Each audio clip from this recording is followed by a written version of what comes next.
Part 1. The Birth of a Civilization. Long before marble temples crowned rocky hills and philosophers debated beneath shaded porticos, the land that would become ancient Greece was a rugged world of mountains, islands, and restless seas. The geography itself shaped destiny. Unlike the vast river valleys of Egypt or Mesopotamia, Greece was fragmented, its valleys separated by ridges, its communities divided by terrain.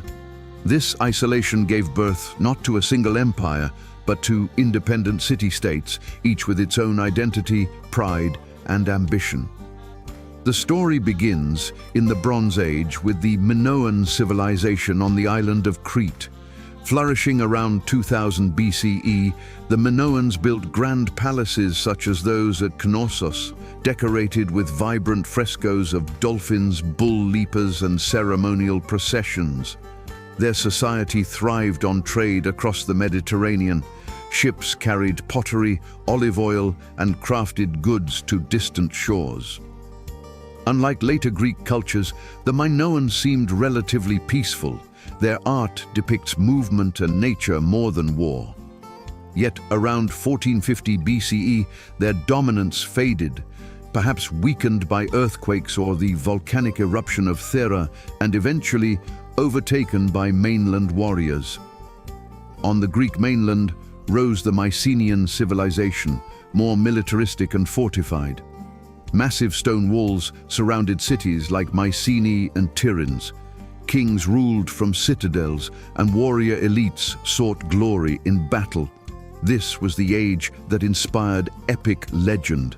From this era emerged tales later immortalized in Homer's Iliad and Odyssey, stories of heroes, gods, and the fabled Trojan War. Though myth and history intertwine, archaeological discoveries reveal that Mycenaean Greeks were powerful traders and fighters whose influence stretched across the Aegean. But around 1200 BCE, the Mycenaean world collapsed. Trade networks crumbled, cities burned, and writing disappeared. Greece entered what historians call the Dark Age. Population declined, and knowledge of writing was lost. Yet even in hardship, seeds of renewal were planted. Oral traditions preserved stories of heroes and gods. Gradually, communities reorganized, iron tools replaced bronze, and trade revived. By the 8th century BCE, Greece was awakening. The alphabet, adapted from the Phoenicians, returned literacy to the land. Population growth led to colonization. Greek settlers founded cities from southern Italy to Asia Minor, spreading language and culture. At home, the polis, the city-state, became the foundation of Greek life. Each polis was independent, governed by its own laws and customs. Among them rose Athens, a city that would become synonymous with democracy and intellectual brilliance. Initially ruled by kings and later aristocrats, Athens underwent political transformation. Lawgivers like Solon introduced reforms to reduce inequality and limit the power of noble families. Eventually, under Cleisthenes, Athens developed a radical system, democracy. Male citizens could participate directly in decision-making, debating laws in the assembly. Though limited by modern standards, excluding women, slaves, and foreigners, it marked a revolutionary idea, governance by the people. In contrast stood Sparta, a society built on discipline and military excellence. Spartan boys were taken from their families at a young age to endure rigorous training. Strength, obedience, and endurance were paramount. While Athens valued debate and art, Sparta valued order and martial prowess. Yet both were products of the same Greek spirit, fiercely independent and deeply loyal to their polis. Religion united the Greeks despite political divisions. They worshipped a pantheon of gods believed to dwell atop Mount Olympus. Zeus ruled the skies, Athena embodied wisdom and warfare, Apollo governed music and prophecy. Temples rose in their honor, sacrifices were offered, and festivals celebrated divine favor. Among these gatherings were the Olympic Games, first held in 776 BCE, where athletes from across Greece competed in honor of Zeus. The 5th century BCE brought trials that would define Greek identity. The Persian Empire, vast and powerful, sought to expand westward. Greek city-states faced invasion. In 490 BCE, Athenian forces defeated the Persians at Marathon. A decade later, Persian king Xerxes launched a massive campaign. At Thermopylae, a small Spartan-led force resisted heroically. Though defeated, their stand became legend. Soon after, Greek naval forces triumphed at Salamis. United against a common enemy, the Greeks preserved their independence. Victory ushered in the Golden Age of Athens. Under Pericles, the city flourished culturally and architecturally.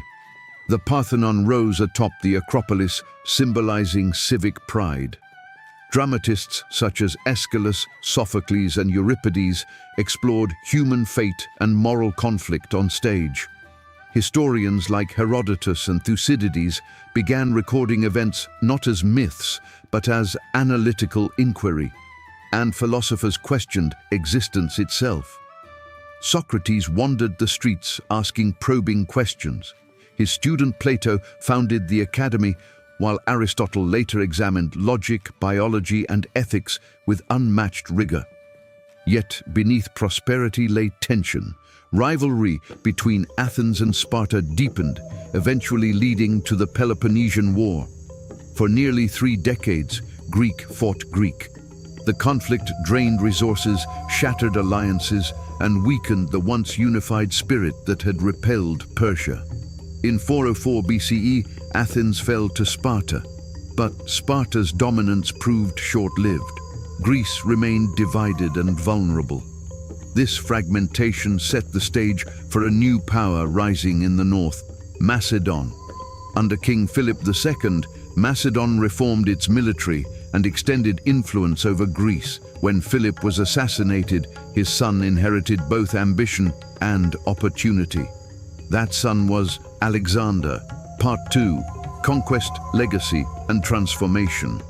When Alexander the Great ascended the throne of Macedon in 336 BCE, few could have predicted the scale of his ambition.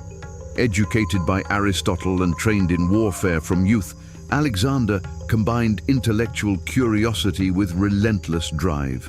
He sought not merely to rule Greece, but to conquer the known world. Within a few years, he launched a campaign against the Persian Empire. His army, disciplined and innovative, crossed into Asia Minor. At battles such as Issus and Gaugamela, Alexander's tactical brilliance overcame numerically superior Persian forces. One city after another fell. Egypt welcomed him as a liberator. There he founded Alexandria, a city that would become a beacon of knowledge. Eventually, he pressed eastward into Mesopotamia, Persia, and as far as India. Alexander's empire stretched from Greece to the Indus River. Yet his vision extended beyond conquest. He encouraged cultural blending between Greeks and conquered peoples. Greek language and ideas spread across vast territories, merging with local traditions. This fusion created the Hellenistic world, a cosmopolitan age where art, science, and philosophy thrived. After Alexander's sudden death in 323 BCE, his empire fragmented among his generals. Though politically divided, the Hellenistic kingdoms continued to spread Greek culture. In Alexandria's great library, scholars studied mathematics, astronomy, and medicine. Euclid codified geometry. Archimedes explored principles of physics. The Greek language became a lingua franca across the eastern Mediterranean. Back in mainland Greece, independence waned. City-states struggled to regain former glory. Internal conflicts persisted, and new powers emerged. Eventually, Rome entered the scene. By the 2nd century BCE, Roman forces defeated Greek kingdoms, and Greece became part of the expanding Roman Republic. Yet, conquest did not erase Greek influence. Instead, Rome absorbed it. Roman elites admired Greek art, philosophy, and education. Greek tutors instructed Roman youth. Temples, sculptures, and literature inspired Roman creations. In many ways, Greece conquered Rome culturally, even as Rome ruled Greece politically. The legacy of ancient Greece endures profoundly. Democratic principles developed in Athens influenced political thought centuries later. Philosophical traditions begun by Socrates, Plato, and Aristotle continue shaping ethics, science, and logic. Theater, historical writing, and athletic competition trace roots to Greek innovation. Even modern language bears Greek imprints in words like democracy, philosophy, theater, and politics. Ancient Greece was never a single empire unified for centuries. It was a mosaic of fiercely independent communities bound by shared language, religion, and cultural ideals. From the seafaring Minoans to the disciplined Spartans, from Athenian philosophers to Alexander's conquests, Greece transformed the ancient world. Its mountains and islands once fostered division, yet from that fragmentation emerged diversity and creativity unmatched in antiquity. Through triumph and conflict, brilliance and rivalry, ancient Greece forged ideas that outlived its armies and kings. Today, when we study political systems, analyze ethical dilemmas, or attend the Olympic Games, we echo a civilization that flourished over 2 millennia ago. The story of ancient Greece is not merely the tale of a distant past, it is a living foundation of the modern world.